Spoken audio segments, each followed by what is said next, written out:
and I would like to welcome two guests from member churches of the Anglican Communion who are attending Synod as invited speakers. They are as follows: the Most Reverend Humphrey Peters, Bishop of Peshawar and Moderator and Primate of the Church of Pakistan, the Most Reverend Albert Chama, Archbishop of Central Africa and Bishop of Northern Zambia. We will also be joined tomorrow by the Most Reverend Moon Hing, Archbishop and Primate of the Church of the Province of Southeast Asia and Bishop of West Malaysia.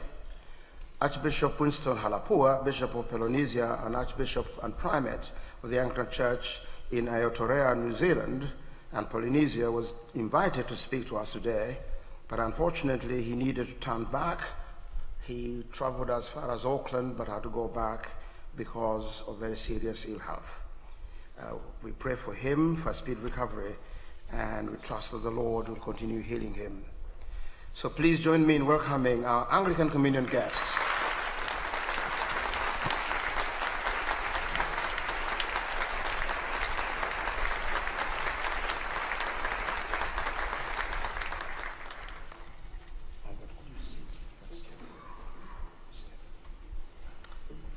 I now invite the Most Reverend Humphrey Peters, Bishop of Peshawar, Moderator of the Church of Pakistan, to address, and will be followed by the Most Reverend Archbishop Albert Chama of the Church of the Province of Central Africa.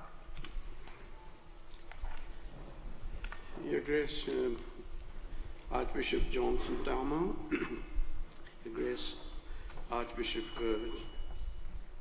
Justin Welby, for the members of the Synod. It's a joy, it's a blessing to be with you once again. Last Synod I was here, and again it's an encouragement that we have been invited. Greetings from the Church of Pakistan. For those who don't know much about the Church of Pakistan, Church of Pakistan is a union of Anglicans, Lutherans, Methodists, and the Scottish Presbyterians. So we celebrate this unity, and we are very happy that only in Pakistan, that in the world, only in Pakistan the Lutherans could join. And we really cherish this friendship with them. Pakistan was created in 1947. At that time, there were about 60 million Pakistanis between two parts. That was the West Pakistan and East Pakistan, which is now Bangladesh. 60 million, and out of 60 million, there were 15% Christians. Now we have got just one part, because now we have got the other part has become East Bangladesh, and we have got 200 million people in Pakistan right now. And the Christians have gone down to 3% only, which is not a good sign. It's an alarming situation. And there's a constant struggle of the church for its existence, its survival, and its identity. And the most dangerous thing is this. Al-Qaeda was there. It was made in 1918 in Peshawar, in my city, and Osama was there. And then the Malala comes from that area, Malala Yousafzai. Malala's father is very well known to our local priest, even he is known to me personally.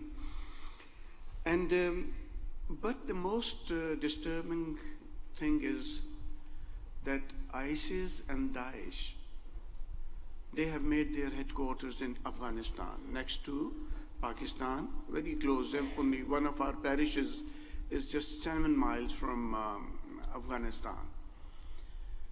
And they have started their activities. I wasn't allowed this Easter to go for the sunrise procession. The security people told me that, Bishop, if you go out, we are going to pick you and bring you back because there's a problem for target killing. And what happens? Easter Monday, they killed the Daesh, they killed 4 Christians. It was a target killing. And within 2 weeks, there were 2 more, they were killed. So situation is not very good, and it is disturbing as well.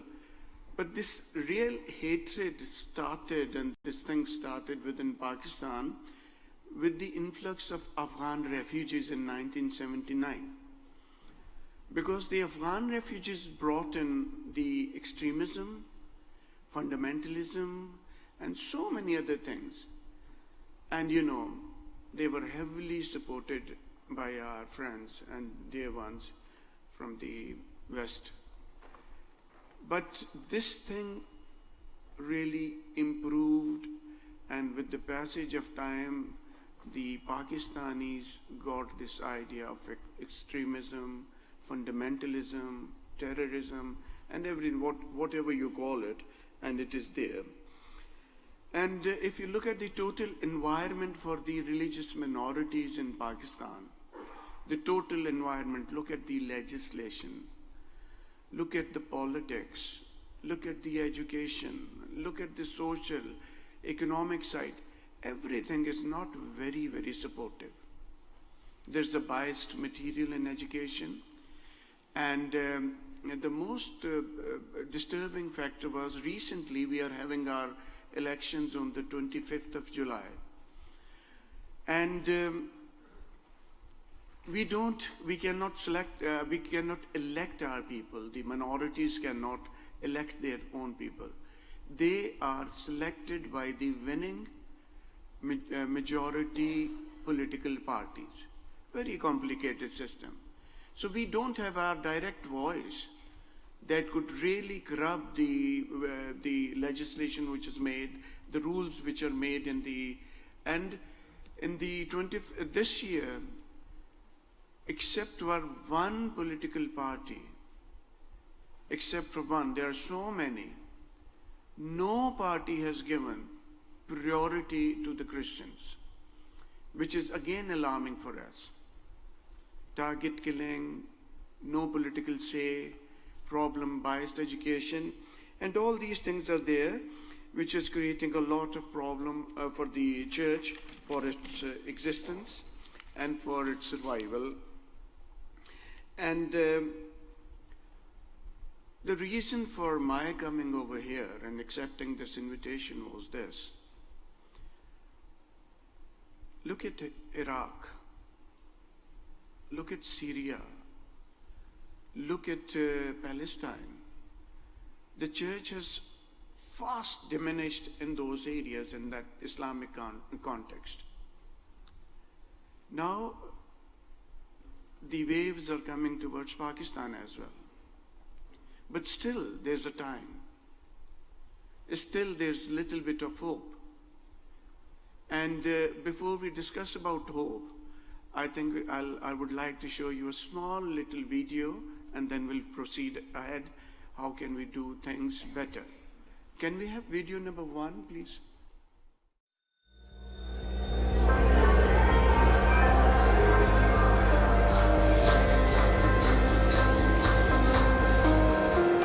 The right to believe is a fundamental human right. Yet around the world, millions of Christians are denied this freedom. Worse, they are actively persecuted because of their faith. And here are the top 5 countries on the list. The most dangerous places in the world to be a Christian. Number 5. Pakistan. Christians in Pakistan are facing unprecedented levels of violence. At least 160 Christian buildings were attacked in 2017. Over 700 Christian women and girls were forcibly married. Convert to Christianity from Islam and you bring shame upon your family. Speak up for your faith and you run the risk of being imprisoned for blasphemy. For most Christians in Pakistan, life is lived on the margins, ostracised, denied education and restricted to the dirtiest, least regarded occupations. This is the condition, this is the situation in which a church is trying to survive, church is trying to exist, and church is trying to maintain its identity. And in this situation, we were thinking that what to do, how to do. We got very good institution from the old Raj time. But it's very difficult to maintain those educational institutions and health institutions because there's hardly any support for us. Even from the local government, where are the funds for the minorities, it's very difficult to acquire the funds for its development. So our existence, survival is really a challenge. But despite that, in our very humble capacity, we thought that we should do something for the reconciliation with the majority Muslim community. And some of them responded to it very nicely. And this is a little ray of hope. In a very small way, what we did was that we started interfaith activities to reduce the this is a lot of intolerance, to reduce the intolerance and also to promote the peaceful coexistence and harmony. We tried it out, but in a very, very small way, but it worked very well. Well, I would like you to see our humble efforts in that regard. Can we have video number 2, please?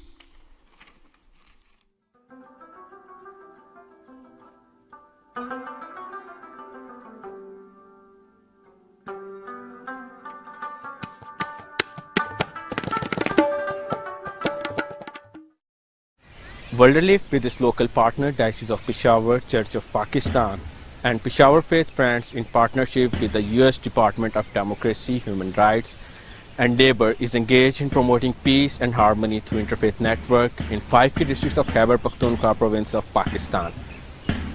Our deliberate engagement with Muslim, Sikh, Hindu, Christian and other faith communities of the province is focused around building capacity of local female and male community members in resolving conflicts before they turn violent. The activities were designed to engage communities at grassroots level. Our male and female faith friend groups consist of people from different walks of life, like housewives, students, teachers, doctors, media, lawyers, politicians, and religious leaders. The faith friend group engaged in designing and implementing activities in their focus districts, like Women Legal Rights Seminar. Workshops were conducted to enhance the capacity of women in promoting peace and resolving conflicts. Conducted emergency relief and rescue trainings for faith friend group members in all 5 disaster-prone districts. They conducted advocacy events where people from government departments, politicians, and other stakeholders met with faith friend group members, advocating for policy and procedures to resolve conflicts peacefully. Consultative interfaith dialogues where various community stakeholders of different faith communities discussed ways and means with local religious leaders to promote interfaith harmony at community level. Joint events like tree plantation in worship centers, religious festivals, youth summer camps, women's swing center, and sports events were held to bridge gaps and promote the message of peace and harmony through interfaith network. Well, this is our humble efforts to maintain the existence and the survival and the identity of the church in the Islamic context. We are a little bit successful in it, and we celebrate that success. And we really want that the global church, one body of Christ, 1 Corinthians 12 to end, leading on to 1 Corinthians 13 chapter, we should be looking into it very carefully, that how the weaker parts of the body are struggling for their survival. Do we want to see Pakistan becoming another Iraq, another Syria, another Palestine? Or do we want to see that Pakistan should grow and to become a source of blessing, source of joy, not only for Christians, for the Muslim community as well. They also need us. So it's a humble struggle. And one of the biggest achievement, I'm going to share it with you, the chief of the Islamic Party, Jamaat-e-Islami, just see to it that we started this Faith Friends in 2004, and after our long struggle, just see to him, what does he say about the minority? This is how we managed to make inroads. You saw in the video, you saw people sitting with their round caps, white caps. These are all the students from the religious schools. Some of them are turned into Taliban later on, but government is trying to control it. So we have managed to make inroads, and we have managed it, we have achieved a little bit. And look at this, I'm just going to show you the video, biggest achievement about this, that after a long struggle, so many years, the chief of the Islamic Party, they have got influence right from Karachi, from the sea to the mountain to my area. It's more than 1,000 miles. So just can we have the video number 3, please? और मैं कहना चाहता हूं कि पाकिस्तान का एक आईन है जिसमें अक़लियतों के हवाले से उनकी हुकूक और उनकी हिफाजत की जमानत है। लेकिन मैं जब खैबर पख्तूनख्वा में यहां की असम्बली का मेंबर था, मैंने तजवीज़ पेश की है, ये विफाक का मसला है, सुबह का नहीं, और मैंने उधर भी पेश किए सेनेट में भी, कि हम जब कहते हैं कि ये अक़लियत है, इससे खुद गैर मुस्लिमों के जहन में एक अक़लियत और एक कमजोरी का एहसास उभरता है। तो मैंने तजवीज़ पेश किया कि इनको अक़लियती बिरादरी के बजाय पाकिस्तानी बिरादरी का नाम दिया जाए। एक इस्लामी बिरादरी है, मेजॉरिटी में है, और एक पाकिस्तानी बिरादरी है।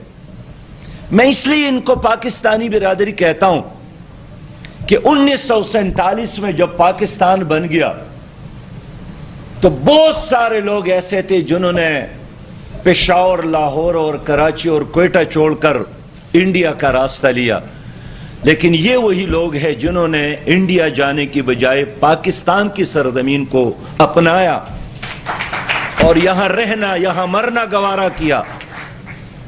यहां की तरक्की में, यहां के मजमूई माहौल में इनका एक बहुत बड़ा कंट्रीब्यूशन है। मैंने इसलिए कहा कि ये पाकिस्तानी बिरादरी इनको कहा जाए। These are some of our humble efforts to maintain the existence, survival and identity of the church in hostile environment. We need your support. May God bless you all. Thank you very much.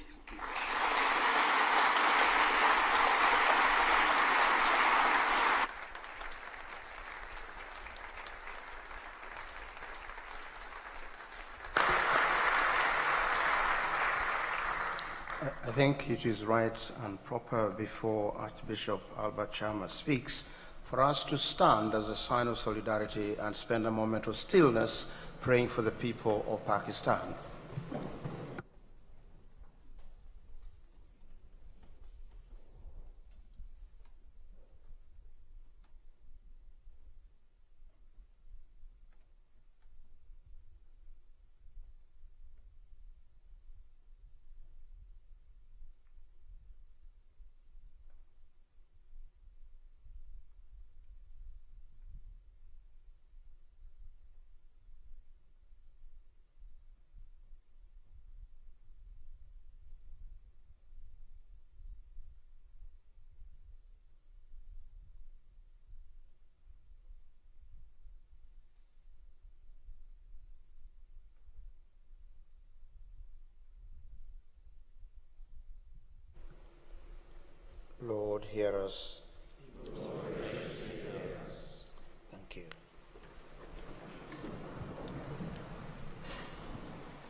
Grace Archbishop Sentamo, Your Grace Archbishop Justin, and all members of this synod. I bring greetings to you from the Church of the Province of Central Africa. To some of you might not know the province of Central Africa. Politically, on the African continent, we are not really centered in Central Africa, in the center of Africa. We are mostly in the southern part of Africa. But in the Anglican geography, we are in the province of Central Africa. Our province is a composition of 4 countries: Zambia, Malawi, Zimbabwe, and Botswana. We are a transnational, and of course I work there as a diocesan bishop in Zambia, in the diocese called Northern Zambia, and also I do work in the other countries as Archbishop. In our case, we do engage in various ways in terms of ministry and missions. From ACC 16, where the resolve of intentional discipleship was resolved, we did take that on board seriously, and of course was taken to our synod, provincial synod, as well as individual diocesan synods, and we are taking intentional discipleship as a serious ministry in our different jurisdictions where we exist as Anglicans. We also do a lot of community work, working with people who are deprived or underprivileged in various ways. We also now have taken seriously the issues of engaging our governments on matters affecting our citizenry in various ways or on various issues, which at times are very, very critical, where we need to work and live together in harmony within our national states. Of course, Zimbabwe is our concern.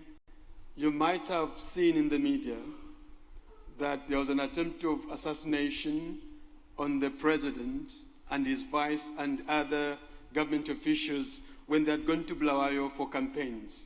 Since they are planning to go to the polls very soon, our concern as a province is that the polls be peaceful, fair, and free. And secondly, we are very hopeful that with the change of leadership in Zimbabwe, things would change, that the country would be rebuilt in terms of economy, which has been shattered for many years. So we ask that you pray for Zimbabwe, or you join us to pray for Zimbabwe as they plan to go to the polls. It's a very, very serious matter. I'm always constantly in touch with the bishops in Zimbabwe. And also, we have taken on board seriously the financial sustainability of the church within our province, where we are encouraging one another as bishops and our faithful Christians that we take certain things on board to see how best we can sustain our churches financially, which would enable us to continue with the mission and ministries within where we are. And of course, this has been taken on board by us as Central Africa, but other provinces of the continent has also taken it on board, and we are sharing and comparing notes that as we go in the next 10 years, we pray that things would change. That is not all that we do. Since I wear 2 hats as well as a chairperson of CAPA. CAPA, to some of you who might not know what it is a council of provinces on the continent of Africa, together with one diocese, that is Egypt. They are part of that. It's where we meet with a common mind to see how best we can tackle common problems which affect our people on the continent of Africa. We are so much engaged into reconciliation missions and ministry, of course in collaboration with Lambeth Palace, to see to it that the problems of South Sudan are resolved by accompanying them on their journey, in their quest for peace, through our Episcopal Church in South Sudan, as well as the Council of Churches in South Sudan, in the spirit of ecumenism. So we have taken that on board seriously, and we are supporting our friends. On the whole, we do ask this synod as you also continue to deliberate issues which mainly might be of peculiar to your situation or to your province, you also remember us in your prayers as we continue to see how best can we continue to work in the propagation of the gospel as a province of Central Africa, as well as a continent of Africa, especially where there are so many problems, especially economic problems and political problems. So we ask you that remember us in all that you do. Don't only concentrate within house, but think of us who are outside your house, that we should also be involved in what you're doing, especially through prayer and counsel where necessary. With these few words, I wish you all God's blessings in your deliberations on various issues. God bless you.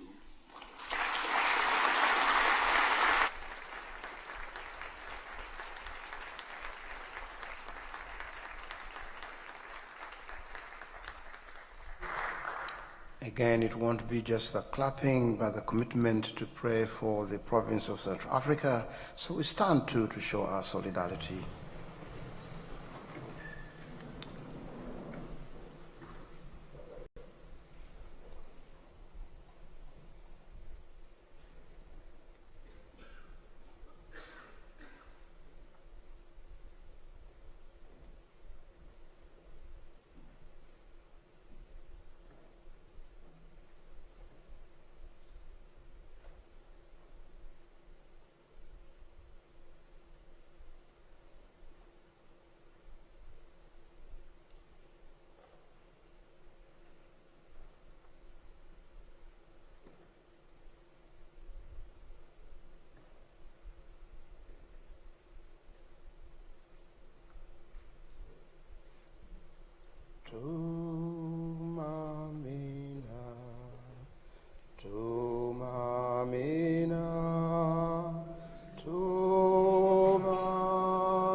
Send me, Lord, send me, Jesus, send me, Jesus, send me, Jesus, send me, Lord. Lord, hear us. Lord, graciously hear us.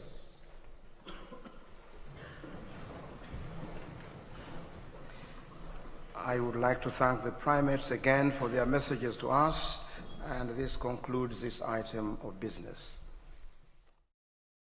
Now, I promised you that we would resume the debate that we just began, but we have an extra special item, and that's an address from the Most Reverend Moon Hing, Archbishop and Primate of the Church of the Province of Southeast Asia and Bishop of West Malaysia.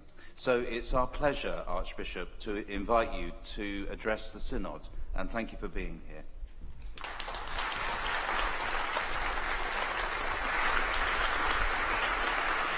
Thank you. Thank you very much. Good afternoon to all of you. And when I was coming out this way to England, someone asked me, Bishop, where are you going? I said, I'm going to UK. Oh, good, you go for holiday? I said, no. Then what's for? I'm going to the Church of England General Synod. What sin have you made? That's for my members. I am very glad this is my first time I come here to see the Mother Church, the Church of England. My province is a very big province. It's from one end of the province. We fly 12 hours to the other end of the province. That's the scope of my province. From Kathmandu in Nepal to just beside Papua Irian Jaya. We are in Irian Jaya. We cover 9 countries and speaks many, many different languages. But we want to thank God that the only common language that we can use is English. We couldn't use any other language because no one understood each other. So we had to use English. And the population of that region is 500 million. But most of the countries are less than 1% Christian. So we have it includes Catholics, includes all others, very small minority Christians. And the south, that's Indonesia, we have the largest Muslim country. And in the north, that is where the Vietnam, Cambodia, Laos, Thailand, Myanmar, that area. They are majority Buddhist, but with pockets of communists there, socialists. And on the northwest, there's majority Hindus in Nepal. So we live in the midst of all this mixture of religion, and we have to tread very carefully. And sometimes misinterpretation is so common. We do something with good intention, but the other culture and religion thinks negatively. For example, if my right hand is holding something, I usually will hand with my left hand. But this is forbidden in some cultures because you can't do anything with the left hand. You can't give something to the left hand. It cannot receive. So, we had to work with these sort of parameters, which is difficult. But yet, the church is growing on very strongly. Though we have a lot of misunderstanding, so we try to minimize it and try to work on it. Every year in the province, we add about 10 to 12,000 members every year. So the provinces add together. This is where the growth of the province. My diocese itself spans from 1,000 miles and 600 miles. It's probably the size of the whole of England, but which is too big and too sparse. But then, nonetheless, we work very hard under very extreme pressure, in the sense that because of the different cultures, we have to tread carefully. And of course, you realize that in our part of the world, it is so difficult. Especially, there was a court case on the usage of the word Allah. We lost. So in a sense, those are some of the pressures we have. That actually sets us very good to keep us together. I backtrack a little bit how we began this way. In 1988, my predecessor bishop went to Lambeth and came back in 89. He called all the clergy together. He says, we come together because the Lambeth told us that from 1991 to 2000, there will be the decade of evangelism. We asked the bishop, what's that? He said, I don't know. Let's put our heads together. So we discussed 1 year. The following year, in the year 1990, we discussed, and we don't know what to do. I was a young clergy then. So finally, the bishop and all of us decided on 3 things. We do only 3 things. So he says that, go to all the PCC and ask the PCC to put in the agenda evangelism. If there is none, put 1. And that you discuss it every meeting. And secondly, appoint someone, not the clergy, a laity, to be the coordinator of evangelism. Don't worry whether he knows anything or not. If he does not, ask him to go for training, send him for training, and equip him. And number 3, put a budget. Even though £5 or £50 or £100, never mind, just put a budget, you begin. So the year 2003, the new bishop, that's my predecessor, he asked me to do a survey, what happened to the decade of evangelism? And in the year 1991, I looked at the Synod reports right up to the 2000. So I collected all the data. Even though it may be wrong, they may give false figures, but every year they're giving the same false figures. So we make the difference. You know that the difference will be the true one, not the number. But with that, for the 10 years, from 91 to 2000, suddenly everybody was shocked when I presented the figures. And some people didn't believe me. Then I said, you can check the figures. And we grew, without knowing what to do in evangelism, we grew 12,000 that 10 years. So which means is 1,002 per year, which means every month, one church of 100.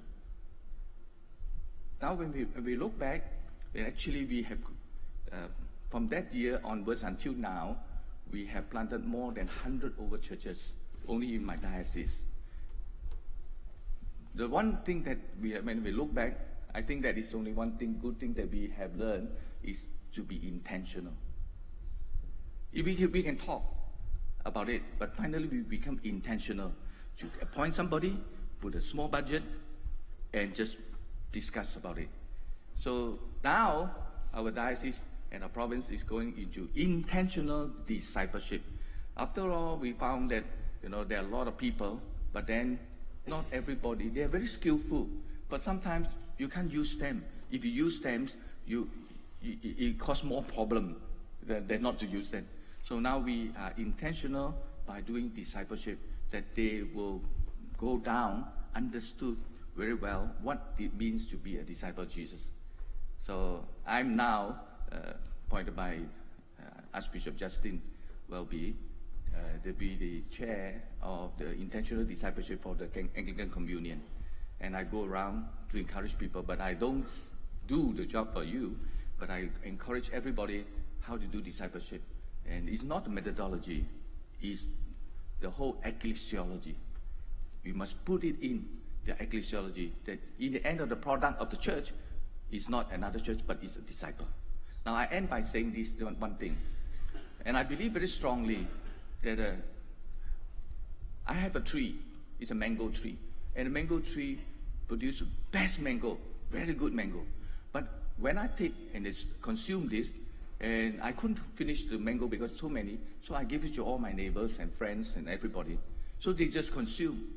But one day, when my tree dies, no mangoes will be going around. Why? Because no one planted a mango tree. Because everybody consumed that mango. And in the mango, there is a seed, it's a potential of another tree. Nobody plants. And if I don't plant, no, I don't have. So in the end of the day, that mango tree will cease to operate, will cease to live, no more mangoes. But if every one of us plant a seed, that seed that we eat, the mango, after we enjoy, because we're consumers, but once we enjoy, we become a tree. So my question always asks, what do you see in the mango tree? What's the fruit of the mango tree? You say, mangoes. And I say, let's look deeper. The fruit of the mango tree is another mango tree. We must see it that way. But if you see further, the fruit of the mango tree is a plantation of mangoes, of mango trees. Because every one potential mango seed can become a plantation. But I close by saying these things, which I shared in the primates meeting. And I thought because of misunderstanding, and sometimes it can be fun, but it can be painful. But then we will learn from it, and we can grow from it. I went to Korea many years ago. I took a team to learn about church growth. And in Korea, we learned church growth. And after a while, we were learning, and in Korea, everything you eat in Korea, everything they give you is kimchi. Nothing else kimchi. Kimchi morning, kimchi afternoon, kimchi night, kimchi. So in the end of the day, so my parishioners were saying, we call Padri, can we have something else without kimchi? So we say, okay, we have to pay for it. We'll find another Korean brother. Say, can you take us out? The Korean brother says, yes, I can. But what do you want to eat? nobody knows what is there in Korea. So someone thought of it, what about barbecue? I said, good. Then he took us to barbecue. So when we went there, we sat down, we said, no kimchi, only barbecue. And when we start, the meat comes and we start to barbecue in front of us, yes, Korean style, we barbecue. And it's very nice, fragrance is good, the taste is good. And halfway, somebody asked, brother, what meat is this? He says, barbecue duck. Not the duck here, barbecue duck. Then we had at halfway, another person asked, brother, what is this? What meat is this? Barbecue duck. How come the duck bone is so big? Nobody bothered. We finished eating. Almost the end, it dawned on me. I said, brother, what do you say this meat is? He says, barbecue duck. Then it dawned on me and says, how do you spell duck? He says, D-O-G.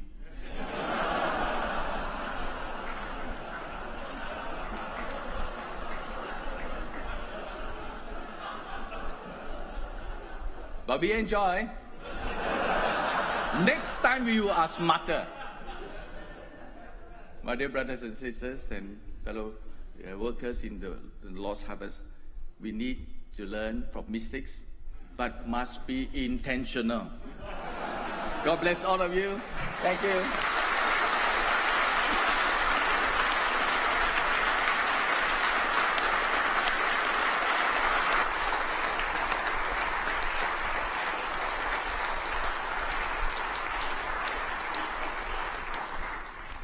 Father, please take our love and best wishes and prayers back to your province, and we look forward to coming and sharing a meal with you at some stage.